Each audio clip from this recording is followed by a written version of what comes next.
Бұл сұрақ жауаптың екінші бөлімі. Әуелі кеттік. Бірінші сұрақ. Қабағым Wi-Fi семіз едір шығып кетсін ба? Шықсын. 2. Екінші сұрақ. 10 мультик айт. Том и Джерри, Шрек, Кунг-фу панда, Шерлок Як, шөжелер, Губка Боб, құтқарушы күшіктер, Жиһангез Кемир, Қарақшы мен Капитан Симпсон. Енді үшінші сұраққа кеттік. Үшінші сұрақ.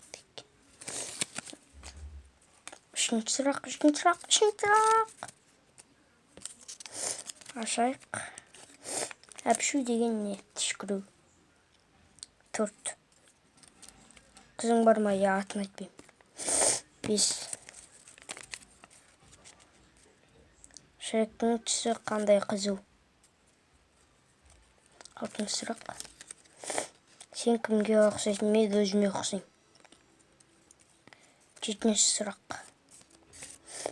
Brawl Stars ойнамайсың ба? Ойнаймын. 8. Ашулансаң не істейсің? Жынданам. 9. Өтірік өлең айт.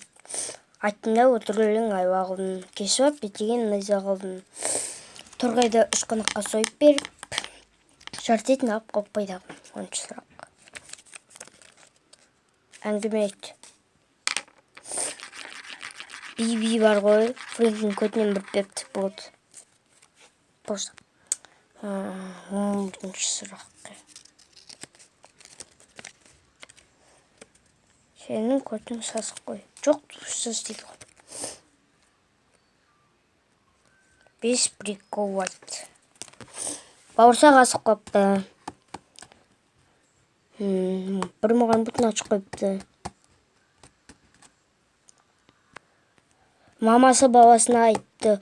Балам барып дүкеннен киіз алып келші дейді. Баласы иә дейді да барып дүкенге барып апай жын-жыңғыр тышқа беріңізші дейді. Бір күндер Момо Гренни Нұрсұлтан Назарбаев болыпты. Сосын бір олар біреу айтты.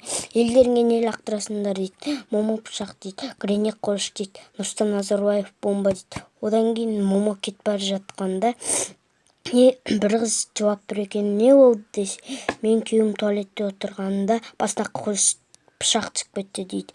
Гренни келе жатады, бір әйел жауап береді. Неге жауап бердің десе, күйеуім туалетте отырғанда басына қылыш түсіп кетті дейді. Нұрсұлтан Назарбаев келе жатады, бір әйел қатты күліп тұрады. Одан кейін неге сен қатты күліп тұрсың десе, мен күйеуім туалетте отырғанда бітті, осыр қабет туалет жарып кетті дейді.